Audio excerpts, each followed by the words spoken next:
Mesdames et messieurs, merci de votre fidélité. Ami Kouba et bienvenue dans ce grand direct au sommaire. L'affaire embargo sur les armes contre la République démocratique du Congo. Le vice-premier ministre, ministre des Affaires étrangères, Christophe Lutundula, a au cours d'un briefing exprimé le mécontentement de la République démocratique du Congo à demeurer sous des contraintes relatives aux achats des armes de guerre et autres matériels militaires.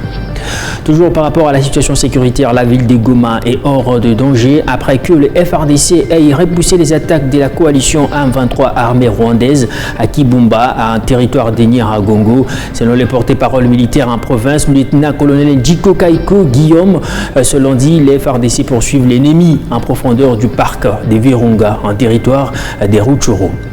Et puis au niveau du Lualaba, le nouveau directeur général de l'Office congolais des contrôles est arrivé depuis le 12 novembre dernier en province en mission d'itinérance des 48 heures pour un audit des infrastructures et du personnel. Etienne Chimanga a visité les installations de cette entreprise publique à Fongoromé, mais aussi à Kolusi, un élément bien élaboré au cours de ce journal. Voilà tout pour les titres. Vous êtes les bienvenus, mesdames et messieurs.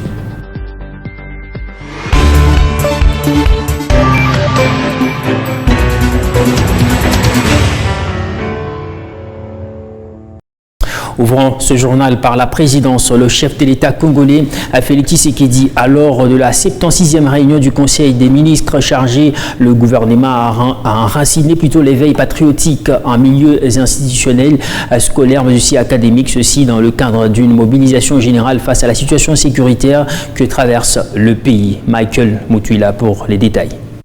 Le président Félix Tshisekedi, à lors de la 76e réunion du Conseil des ministres, axé sa communication sur la question de l'éveil patriotique qui doit s'enraciner actuellement dans les milieux institutionnels, scolaires et académiques. Faisant suite à son adresse à la nation le 3 novembre dernier, le chef de l'État des Congolais a rappelé à tous et à chacun que la situation que traverse la RDC nécessite une mobilisation générale et effective de toutes les filles et tous les fils du pays où qu'ils se trouvent en faveur de la nation. D'après les garants de la nation et du bon fonctionnement des institutions, chaque citoyen est appelé à prendre et à faire prendre conscience de la mesure des actions à initier pour maintenir l'unité et la cohésion nationale, pour garantir à la RDC sa dignité et consolider l'intégrité territoriale. De manière spécifique, le chef de l'État a chargé les ministres de l'enseignement supérieur et universitaire et de l'enseignement primaire, secondaire et technique à organiser respectivement avec les autorités académiques et scolaires des activités de sensibilisation de la jeunesse congolaise, mais aussi d'accentuer dès l'école maternelle à l'université au moyen des programmes d'enseignement en vigueur leur rapport à la citoyenneté congolaise et de veiller à inculquer l'amour de la patrie et surtout les devoirs sacrés de la défendre et la préserver pour les générations futures. Cette recommandation de Félix Tshisekedi intervient au moment où le pays fait face à l'agression rwandaise, occasionnant des affrontements entre les FARDC et les rebelles du M23 depuis le mois de mai dernier dans les territoires de Rutshuru. Et puis, en bref, en marge des travaux de la COP27 à Sharm el-Sheikh, en Égypte, le groupe de travail RDC-USA sur le développement a été créé vendredi 12 novembre. Cette organisation se donne pour objectif d'identifier et de renforcer le leadership congolais en matière de climat, souligne une dépêche du gouvernement congolais. La même source poursuit que le groupe de travail RDC-USA sur le développement durable va également promouvoir la sécurité et le développement de la RDC en faisant respecter les droits de l'homme et en préservant plutôt l'environnement. On va parler encore situation sécuritaire en République démocratique du Congo, en mission des services en Turquie. Le ministre de la Défense nationale et des anciens combattants tient à renforcer la coopération militaire entre la RDC et le pays d'Erdogan, un déplacement qui permet au docteur Gilbert Kabanda d'inspecter les différents types d'armements et équipements militaires produits par les industries militaires turques publiques et privées, une visite qui vise également à redorer l'armée nationale, son arsenal militaire pour préparer à toute éventualité sur le territoire national. Des explications dans ce reportage de Félix Matoudi. Sa visite de travail en Turquie se justifie par la capacité que disposent les pays d'Erdogan dans la fabrication des armes militaires les plus performantes du monde dans le cadre de la lutte contre le terrorisme international. Pour les ministres de la Défense nationale et anciens combattants, ce déplacement en terre turque répond à un besoin, celui de la refondation de l'armée congolaise en phase de sa montée en puissance pour devenir rapidement une armée moderne, très bien formée et très équipée afin de parer à toute éventualité sur les territoires congolais. À en croire le Dr Gilbert Kabanda, la Turquie offre au Congo-Kinshasa toutes les opportunités dans les domaines militaires, en rapport justement avec la nouvelle politique de défense nationale congolaise déjà adoptée par le Conseil des ministres ainsi que de la loi de programmation militaire en vigueur en RDC. Déterminé à palper les différents types d'armements turcs, le ministre de la Défense nationale et ancien combattant a inspecté quelques industries turques de fabrication d'armes, d'équipements et autres engins de guerre de toutes sortes. Il a en outre participé à des expositions de divers autres produits militaires qui s'avèrent variés pour les FARDC. Le point d'orgue de la visite du ministre Gilbert Kabanda était la rencontre avec le ministre turc de la Défense pour des questions liées au renforcement de la coopération militaire entre la Turquie et la RDC. Et puis le vice-premier ministre des Affaires étrangères Christophe Lutundula a au cours du briefing exprimé le mécontentement de la République démocratique du Congo à demeurer sous des contraintes relatives aux achats des armes de guerre et autres matériels militaires. Cette histoire d'embargo qui ne dit pas son nom, qu'on appelle déclaration, même faite par ceux qui nous vendent, nous n'en voulons plus. Et le peuple congolais qui m'attend, avec le chef de l'État devant nous comme commandant suprême des forces armées, considère que c'est une injustice inadmissible. Inadmissible, et nous demandons aux Nations Unies de lever carrément cette hypothèque. Nous ne sommes pas un pays interdit, un État voyou, je ne sais pas qui agresse, non, pas du tout. Il n'y a aucune raison objective aujourd'hui qui fasse qu'on nous maintienne dans une situation d'un pays sur lequel pèse une hypothèque de méfiance. Et ce n'est pas une vue de l'esprit, ce n'est pas de la théorie. Il y a des banques, des transporteurs, et même ceux qui fabriquent des armes, qui ne veulent pas traiter avec nous parce qu'on dit oui, il y a les Nations Unies, vous êtes sur la liste noire. Le monde de commerçants, de marchands d'armes et tout, il est frileux. Personne ne veut avoir de problème avec les Nations Unies. Et il y a un cas qui se produit maintenant au moment où je vous parle. Je ne vais pas donner de détails. Au moment où je vous parle, nous sommes dans cette situation-là où ce qui a été acheté ailleurs, le matériel militaire, venait vers ici, mais en cours de route, le transporteur a dit non, ça ne peut pas arriver en RDC. Alors c'est pour ça que nous disons au Conseil de sécurité ceci. Ce que nous disons au comité de sanctions qui est ici. Non seulement que c'est une hypothèque réelle, ne fût-ce que psychologique, mais aussi c'est une injustice flagrante qui constitue pour nous, Congolais, un soutien à ceux qui nous combattent. Et puis, reprise ce 21 novembre du dialogue de paix sur la situation dans l'Est de la République démocratique du Congo.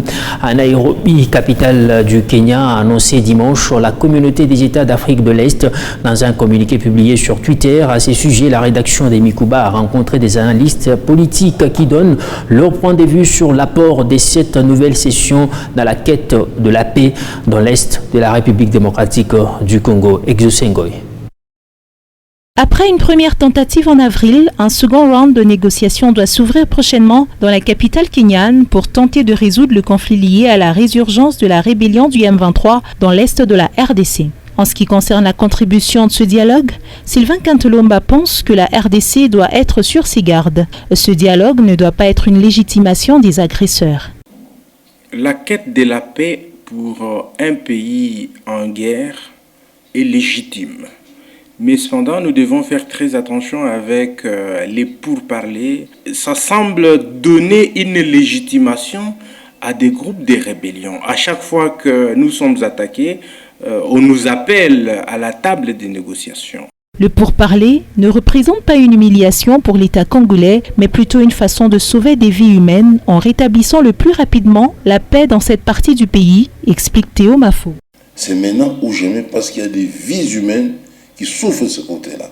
Si on peut obtenir, disons, la paix par les négociations, tant mieux. Ce n'est pas nous humilier, non. Selon ces analystes politiques, en dehors de la voie diplomatique, il serait mieux d'investir dans la puissance militaire pour défaire ce réseau de groupes armés et bouter hors le territoire congolais l'ennemi. Étant un pays stratégique, nous avons l'obligation d'investir dans la puissance militaire pour imposer le respect des autres, pour que nous puissions être à mesure de défaire tout mouvement armé. Franchement, même dans le budget, il faut changer, qu'on nous donne le paquet. Donc il faut une grande stratégie militaire, mais aussi la diplomatie. Si vous avez senti la mobilisation générale et les opposants, et ceux qui sont au pouvoir, tous, ils sont maintenant, il faudrait mettre en place des stratégies, la cohésion interne, la soudure interne d'être là. Dans une déclaration datée de ce samedi, le groupe rebelle a accusé l'armée congolaise d'avoir mené des bombardements barbares dans des zones densément peuplées, tuant ainsi 15 civils dont 2 enfants. Un bilan non confirmé de sources indépendantes. Toujours au chapitre de la sécurité en République démocratique du Congo, la ville de Goma est hors du danger après que les FARDC aient repoussé les attaques de la coalition 1-23 armée rwandaise à Kibumba, en territoire des Nyiragongo. Selon les porte-parole militaires en province, le lieutenant-colonel Djiki Kaiko Guillaume, ce lundi, les FARDC poursuivent l'ennemi en profondeur du parc de Virunga, en territoire des Rutshuru. Ces éléments qui défendent plutôt la République démocratique du Congo ont reçu la visite du commandant adjoint 3e zone de défense, le général Kiamasa Mutupeke. Les détails avec Patrick Sialoua depuis Goma. Déterminés, les FARDC ont contenu dimanche les attaques de la coalition M23 armée rwandaise à Kibumba, une vingtaine de kilomètres au nord de Goma, en territoire de Nyiragongo. Ces éléments qui défendent la République jusqu'au sacrifice suprême ont été réconfortés sur la ligne des fronts par le commandant adjoint 3e zone de défense, chargé des opérations, le général Kiamasa Mutupeke. Une visite qui a rehaussé le moral de ces éléments FARDC, déclare le lieutenant-colonel Djiki Kaiko Guillaume, porte-parole militaire au Nord Kivu. L'armée rwandaise et ses alliés du M23 ne cessent chaque jour qui passe de lancer des assauts sur nos différentes positions qui se trouvent à Kibumba. Alors, hier, dimanche 13, ils ont encore une fois de plus osé attaquer une de nos positions et ils ont fait face, n'est-ce pas, à la puissance des faits des forces armées de la République démocratique du Congo. Surtout que le moral des militaires était boosté du fait de la présence du commandant second de la 3e zone de défense chargé des opérations, le général Kiamasa Mutupeke. Nous avons repoussé l'ennemi. L'armée s'est comportée bien en infligeant des pertes lourdes à l'ennemi et l'a chassé loin de Kibumba, renseigne le lieutenant-colonel Djiki Kaiko Guillaume. Nous avons repoussé l'ennemi, mais aussi il a connu beaucoup de pertes. Et à l'heure où je vous parle, nous sommes en train de les attaquer en profondeur. Ils sont en train de reculer et l'objectif des forces armées de la République démocratique du Congo, c'est de ramener cette agression d'où elle est venue. Donc, soyez rassurés et surtout, ce message s'adresse à notre population, qu'elle soit rassurée, que son armée n'abandonnera rien tant qu'un centimètre de la République démocratique du Congo sera occupé par les agresseurs rwandais. Soulignant que les M23 ne sont plus en territoire de Nyiragongo et les combats se concentrent dans le parc de Virunga en allant vers le groupement Rugari en territoire de Rutshuru, affirme le porte-parole militaire en province. Tout notre soutien au FARDC. On va parler autre chose à présent. Le ministre provincial de la Santé, Joseph Samba Boulanda, est allé répondre aux préoccupations des élus provinciaux du Haut-Katanga sur les questions de tests de Covid-19 à l'entrée de la province lors de la plénière de ce lundi 14 novembre sous la présidence de l'honorable Kate Bingoy Michel. L'Assemblée provinciale du Haut-Katanga a également adopté le rapport sur l'évaluation des travaux d'aménagement du cimetière Pinga Pinga. Les détails avec Ida Chileou. L'intervention du ministre provincial de la Santé sur le test Covid-19 à l'entrée comme à la sortie du territoire national était parmi les points inscrits à l'ordre du jour de la séance plénière de ce lundi 14 novembre 2022 sous la direction de l'honorable KTB Michel. Après quelques réactions des élus du peuple sur la motion d'ordre soulevée par l'honorable Ngoyi Wangoyi, la parole a été accordée à Joseph Sambi Boulanda, ministre provincial de la Santé. Dans son allocution, il a fait savoir, conformément à l'arrêt ministériel du 1er octobre dernier, toute personne complètement vaccinée n'est pas obligée de brandir les résultats négatifs du test Covid-19 pendant son voyage. Toutefois, l'obligation de présenter la preuve d'un test Covid négatif à la sortie du territoire national est suspendue pour les personnes complètement vaccinées. Puis la plénière a eu droit à la présentation du rapport à la commission spéciale chargée d'évaluer l'évolution des travaux d'aménagement du cimetière Penga Penga dans l'économie du texte, lu par l'honorable Thérèse Mouachasseme. L'on a retenu quelques avancées sur terrain. L'exécutif provincial d'apporter main forte à la mairie pour la sécurisation du cimetière. Le président de l'Assemblée provinciale du Haut-Katanga, Katebengo Michel, a annoncé la prochaine séance plénière pour le mercredi 16 novembre 2020. Toujours dans le Haut-Katanga, 2 audiences ont été enregistrées ce lundi 14 novembre 2022 au cabinet du gouverneur des provinces, Jack Yabula Katwe, a échangé tour à tour avec une délégation des députés nationaux et avec les membres du nouveau comité de l'association socio-culturelle à Belou, réunissant les principales tribus du territoire des Sakania. Oui, il a toujours été de coutume que l'exécutif se consulte avec le bureau de l'Assemblée provinciale. Aujourd'hui, nous avons traité d'un sujet assez spécial. Il s'agit de mobiliser la population louchoise et haut-katangaise en général pour la journée de jeudi, pour une marche de soutien. Pourquoi nous devons marcher? C'est pour soutenir premièrement les FARDC qui sont au front actuellement. Deuxièmement, pour soutenir le chef de l'État. La République démocratique du Congo est agressée. Aujourd'hui, le mouvement M23 soutenu par les pays voisins. Et donc, nous, les Haut-Katangais, nous ne pouvons pas accepter que de telles scènes se passent. Et pour ça, nous devons témoigner notre soutien au commandant suprême, président de la République, Félix Antoine Tshisekedi. Et nous devons aussi soutenir nos FARDC, ceux qui se battent au front pour nous. Nous avons tout planifié pour que la marche se tienne ce jeudi. Et donc c'est un appel à toutes les forces vives pour que nous puissions démontrer notre attachement à notre patrie.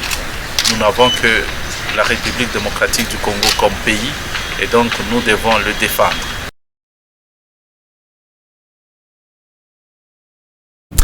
Le propos que vous venez de suivre est en rapport avec l'appel à la mobilisation générale de toute la population du Haut-Katanga lancé par le gouverneur Jack Yabula Katwe pour une marche de soutien au FARDC qui se battent au front dans l'est de la République démocratique du Congo. On va revenir sur le reportage lancé récemment. Jack Yabula Katwe a échangé tour à tour avec une délégation des députés nationaux et avec les membres du nouveau comité de l'association socio-culturelle à Belou, réunissant les principales tribus du territoire des Sakania. Élément des réponses dans ce récit signé Ida Chileu. Cette délégation des députés nationaux est en mission de sensibilisation des entreprises minières aux causes des assurances. Avant de commencer le travail sur le terrain, ces députés nationaux, conduits par l'honorable Bernard Kayumba, ont échangé sur la question avec le gouverneur du Haut-Katanga, Jack Yabula Katwe. C'était avant d'aller approfondir les échanges avec le ministre provincial des Mines, Georges Mawine. Il y a plusieurs entreprises minières dans le Katanga et qui ne se conforment pas à la loi, au code des assurances. Et donc nous sommes venus les sensibiliser et aider l'autorité de régulation et de contrôle des assurances dans notre pays à recouvrer les notes de débit qui ont été déposées. Et donc nous sensibilisons à toutes ces entreprises de bien vouloir se conformer à la loi parce que cette semaine, il y aura bien entendu de réunions pour que nous puissions non seulement recouper et contraindre à tout ce monde-là de payer ce qui est dû à l'État congolais. Aussitôt après, Jack Yabula Katwe se fera présenter le nouveau comité de l'association socio-culturelle Benalumbembe. Ce comité est composé de 5 membres, dont le président Bernard Mwape Ngosa, Isaac Mukenda et Eli Mwando, respectivement premier et deuxième vice-président, un secrétaire général et une trésorière. Abelou, comme on a dit, c'est une association socio-culturelle qui regroupe les ressortissants du territoire de Sakania et qui a des objectifs, surtout des projets. Il faut noter que l'association socioculturelle Abelou regroupe tous les Bembe, Balala et le Baouchi du territoire de Sakania. Dans la province du Kasaï central, le gouvernement a rendu public l'arrêté portant fixation des frais de participation à l'examen d'État édition 2022-2023. C'est par le biais du ministre provincial en charge de l'éducation, Marie-Jeanne Toudimouena. Elle l'a ainsi fait lundi à la presse locale. Marie-Jeanne Toudimouena promet ainsi des sanctions graves à l'endroit des chefs d'établissement scolaires qui exigeront plus que ce qui a été fixé par le gouvernement provincial. Ça, c'est un défi majeur que la province ne peut pas relever d'une façon magique, mais bien avec l'appui de toutes les forces vives, y compris ses propres enfants, les parents, citoyens de cette province. Ce fonds est fixé à 5 000 fonds d'appui à la formation, à la promotion de l'éducation provinciale, 5 000 francs congolais par trimestre. Il y a les frais que les parents doivent payer pour la participation de nos grands-enfants finalistes, grands au niveau primaire, grands au niveau secondaire, qu'on appelle les frais de participation aux épreuves certificatives, les frais des fiches d'inscription aux épreuves nationales. On appelle fiche E01 ou fiche EO1. Cette fiche-là est fixée à 35 000 francs congolais toute l'année.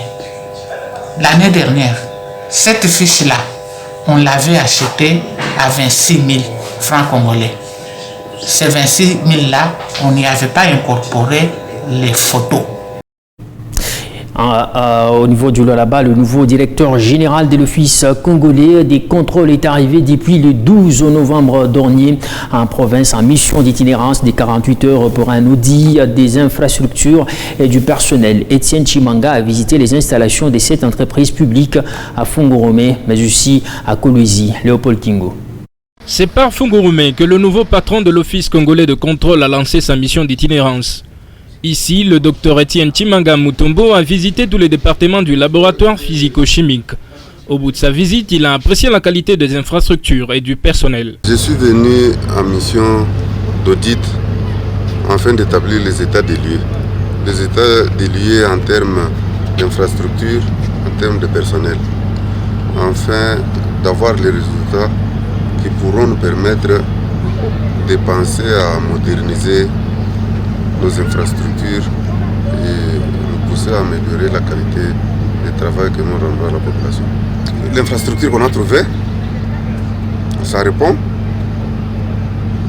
aux standards qu'il faut et la qualité aussi du personnel que nous avons trouvé. Après, il s'est rendu à l'agence d'écologie où il s'est entretenu à cœur ouvert avec les agents sur leurs soucis professionnels concernant la question de promotion en grade notamment. Nous souhaiterions qu'avec votre avènement, que l'attention de la haute hiérarchie puisse vraiment être aussi orientée sur cette question d'avancement des grades des agents. Il y a déjà 2 pierres qui ont été posées là sur notre terrain, un vaste terrain de 12 000 mètres carrés. Je ne sais pas si vous êtes venu pour poser la 3e, pour qu'on attende encore plus tard la construction, ou que vous nous garantissez, puisque ici, on pouvait vous demander beaucoup de choses, d'autant plus que nous sommes l'agence qui produit beaucoup. Pour les directeurs généraux, des efforts vont être fournis ensemble pour trouver des solutions à ces questions. Moi, je ne suis pas un grand diseur. Je venais de vous dire que attendez-moi aux actes. Ne m'attendez pas aux paroles. Il ne fallait pas que je vienne au cours de cette visite, que je vous tienne un discours politique. Après, il a continué son itinérance, passant notamment par les bureaux de l'OCC situés sur l'avenue Djougou au quartier commercial, le laboratoire de Kolwezi ainsi que le terrain de 12 000 m² de l'office situé au quartier Jolicite, avant de conclure par un entretien technique avec le personnel. Et puis la Voix de l'Amérique a, à travers ses radios partenaires en République démocratique du Congo, organisé la première formation des journalistes swahiliphones des différentes provinces que compte le pays. Du 8 au 10 novembre dernier, les professionnels des médias swahiliphones se sont retrouvés dans le chef-lieu de la province du Haut-Katanga. Réunis sous le thème « Le stratégie digitale à prendre pour diffuser une information efficace », les journalistes des différentes chaînes partenaires à la Voix de l'Amérique ont bénéficié de cette matière qui cadre avec le contexte actuel où la digitalisation prime dans la publication des informations dans le monde. Tous les 3 jours, soit du 8 au 10 novembre, plusieurs matières ont été données par le formateur venu de Nairobi au Kenya. Simaloïda Jom, formatrice principale, a expliqué aux participants les biens fondés du monde digital avant de donner les techniques essentielles pour créer une émission digne de son nom. Déjà, beaucoup de chaînes de radio-télévision font bien leur travail. Ajuster certaines histoires, c'est ce qui reste. Vous pouvez amener sur le plateau un bon invité et vous pouvez développer plusieurs matières. Mais il faut avoir des stratégies et cela dépend des sujets que vous allez aborder. Vous pouvez parler sur le développement, par exemple au Kasaï, à Lubumbashi, et vous pouvez développer certains sujets comme ceux qui cadrent avec les mines. Des échanges fructueux entre participants et formateurs ont intervenu le 2e et 3e jour où les deux camps ont confirmé l'apport positif de chacun. Pour Jafet Koumeiningi, membre de VOA Afrique, la Voix de l'Amérique est déterminée à outiller les journalistes dans différents secteurs, particulièrement ceux des Swahili, pour avoir un professionnalisme irréprochable. Nous sommes venus aider nos confrères, leur renforcer en capacité. Vous savez, vous êtes professionnel des médias, vous devez avoir des émissions phares. Et quand vous les présentez, tout le monde a envie de suivre ça chaque jour. C'est ça notre souci. Nous voulons que vous ayez des émissions qui vont aider la population environnante et tout le pays. Et ces émissions attireront bien sûr les citoyens. Cette formation, la province du Lualaba a été représentée par 2 chaînes, Mikuba Radio-Télévision et Life HD Radio. Une autre séance est prévue ultérieurement. Les lieux et la date seront communiqués, ont souligné les responsables de la Voix de l'Amérique en Afrique. Et puis les enseignants des écoles primaires du réseau catholique ont déclaré ce lundi 14 novembre une journée sans école primaire. Ce dernier ont consacré cette journée au dépôt d'un mémorandum auprès du ministre de l'Intérieur pour faire entendre leurs revendications. Grâce Kalong.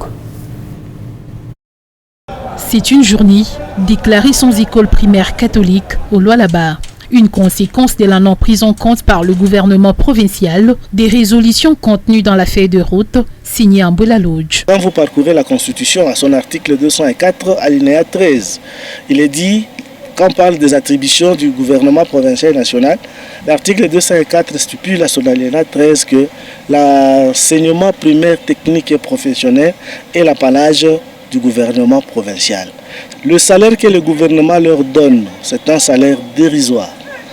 On a signé des accords à Mbouela où le gouvernement devait ajouter les salaires. Ça n'a pas été fait. Je vous informe, vous avez suivi avec moi que la prime du primaire est passée de 30 000 à 50 000. Je vous informe que jusqu'au moment où je te parle, la prime est de 30 000 francs congolais au lieu de 50 000 francs comme prévu. Paul Vissoupi, président du Sénécat, revient sur la démarche entreprise, mais sans succès jusque-là. Depuis que nous sommes ici, depuis 2021, 2020 même, nous avons fait plusieurs fois des courses au gouvernorat pour poser le problème de l'enseignant. Madame le gouverneur ne nous a jamais reçus. C'est aujourd'hui au moins que nous avions été reçus par le représentant du gouverneur. C'est-à-dire, nous lui avons donné notre mémo. D'où cet ultimatum avant de déclarer une grève sèche au Lualaba. Donc nous avons franchi notre première étape de dépôt du mémo. Maintenant, nous attendons que ce dernier, les autorités, bien entendu, puissent réagir à notre mémo. Il est au lundi. Tu as indiqué le mémo, tu as indiqué le préavis de grève, tu l'as déposé samedi. Je vais faire un travail minimum. Vendredi, comme akuna suite favorable, lundi, sur notre chemin de retour, nous avons tourné notre caméra dans quelques écoles catholiques de la place, en l'occurrence le collège Saint-Jean 23, où la présence des élèves n'est à signaler. Un peu plus loin, nous retrouvons également l'école Mwanga. Ici, nous avons trouvé la sœur encadreur qui s'apprêtait déjà à libérer les élèves. Et puis en bref, ouvert ce lundi 24 novembre, le procès Vidier Chimanga, ancien conseiller stratégique du chef de l'État devant le tribunal de paix de Kinshasa, Gombe, a été renvoyé au 24 novembre prochain. Voilà tout pour ce journal, mesdames et messieurs. Merci beaucoup à vous tous de nous avoir regardés de partout.